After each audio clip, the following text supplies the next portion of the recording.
What's poppin', people? It's Dante, currently going for a nice hike here in the woods this morning. I got my Ricoh GR III, the Ricoh GF-2 flash. I'm shooting with manual mode, and I'm going to experiment with the flash this morning, photographing with the macro mode and make pictures of beautiful things in nature. You know, I love looking at the trees, I love looking at the leaves, and I love abstracting life through the art of photography. You know, where I'm looking at life and I'm asking myself this very simple question: what will reality manifest to be in a photograph today? You know, for me, this is the ultimate question that I ask myself when I wake up in the morning that keeps me going back out there to make photographs. And so essentially what this means is, when I'm looking at life and I put four corners around life and I click the shutter, I'm not necessarily trying to depict life as a fact, but I'm trying to photograph what life could be through abstraction of reality. And so by boosting the contrast to the maximum in my Ricoh GR3, using all of the grit, the grain, the contrast, and the shadows and the highlights boosted, using a small JPEG file, and using the highlight weighted metering mode and photographing with this particular workflow, a lot of the times when I photograph life, you know, you might think, you know, when you take a picture of something, oh, you know, especially with this workflow where you're shooting a JPEG and it's coming straight out of camera, it's kind of like, oh, you know, what you see is what you get, right? But what I think is interesting is this fact and this notion that what you get is what you didn't see. You know, a lot of the times the things that I make become something extraordinary, sort of looking beyond the veil through the medium of photography. You know, when I just made that photograph of the dewdrops on the leaf and the frost from this cold, brisk sort of morning, you know, I'm also attaching a flash gun to the top of my camera here, right? What I get is what I didn't see. You know, you might think, oh, what you see is what you get. But no, it's just like, it's a very simple idea, honestly. But what you get is what you didn't see. And so I like the surprise, right? And so what I'm interested in is light. What I'm interested in is the way in which light casts upon surfaces, people, places, and things.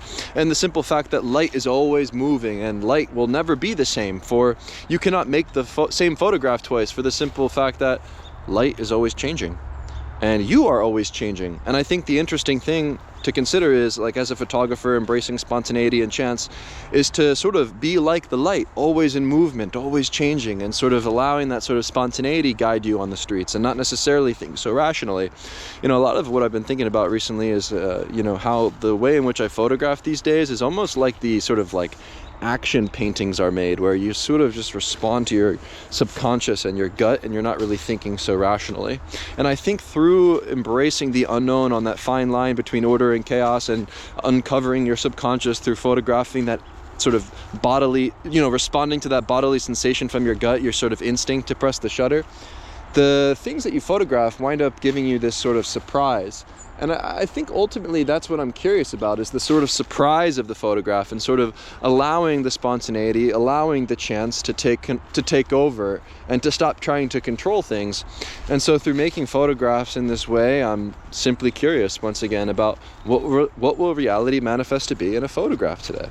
And so, you know, some simple techniques and ways in which I'm doing this is, of course, using the Ricoh high contrast black and white, boosting the contrast, and now experimenting with the flash. You know, using the flash is a really interesting technique that I've never used before, and is sort of like unlocking new creative potential.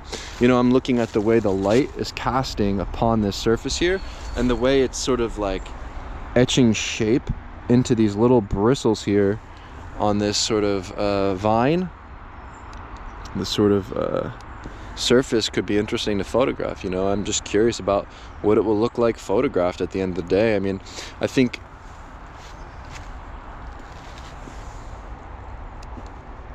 to me, that's what I'm really curious about, is just how will this thing that I'm looking at look like photographed? And hopefully the thing that I photograph looks more interesting in the photograph. And so whoa, that's really wild. You know, what's interesting about using the flash and photographing using the macro mode of all of these details in nature is that it's very easy to sort of like take this thing from the world and then put it in its own world, right? Where you can create a new world in a fraction of a second, where the ambiguity of the frame is something I'm really curious about these days, where when I photograph and isolate something using the flash, or even just using light and shadow, the background is crushed in the deep shadows and black, and what's important is illuminated in the highlights, and the photographs become more ambiguous. And so I can turn the flash off here, go to program mode with the macro mode, and achieve a very similar result without the flash, and photograph using the natural light of the way in which the light is casted upon the leaves, you know, sort of revealing the veins of the leaf, and sort of just finding myself interested in all of these different details and following that inner curiosity and not really thinking so rationally, right? I think that is important in my process, and sort of photographing spontaneously, looking at light and just seeing what reality will reveal itself to me, you know? And hopefully through the medium of photography, transcend the material plane through the creation of new worlds, to go beyond reality and to sort of evoke an emotional response in the viewer when I look at the photo that I make. You know, I'm hoping through this act of making pictures to sort of reveal the essence of life, the sort of inner sort of beauty of life itself. You know, there's something about the sublime, the sort of overwhelming feeling that guides me to press the shutter on the street. It's not this necessarily like rational thing, but it's this feeling that flows through me. It's this sort of emotional response I have to the world, and that sort of inner curious state of being is what guides me to click the shutter. And so I'm really just curious about how life will render in a photograph. And a lot of the time when you're photographing, it's not necessarily your two eyes that are connected to your brain that allow you to see and perceive the world with sharp visual acuity that's making these decisions to press the shutter, but it does sometimes come from your subconscious mind, this sort of irrational decision, this instinct to press the shutter. And I think that through playing on that fine line between instinct and sort of subconsciousness, we can uncover new things and surprise ourselves through our frames. And so I'm very much curious about surprise. I'm very much curious about how life will render in a photograph. You know, a lot of the times what you see isn't what you get, but what you get is what you didn't see. It's ultimately what the camera sees, which then in turn becomes a natural abstraction of reality through the way that light is rendered on the sensor. And to me, that is very interesting. And I like thinking about photography this way. And it's allowing me to sort of perpetually photograph in a flow state throughout the entirety of my day, not necessarily trying to look for anything to say, but what I will have to say will hopefully reveal itself in the frames.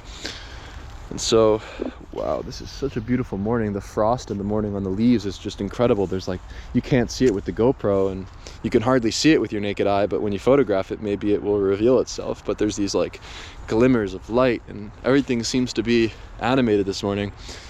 Such a beautiful morning. So just a very simple question: what will reality manifest to be in a photograph? Keeps me clicking.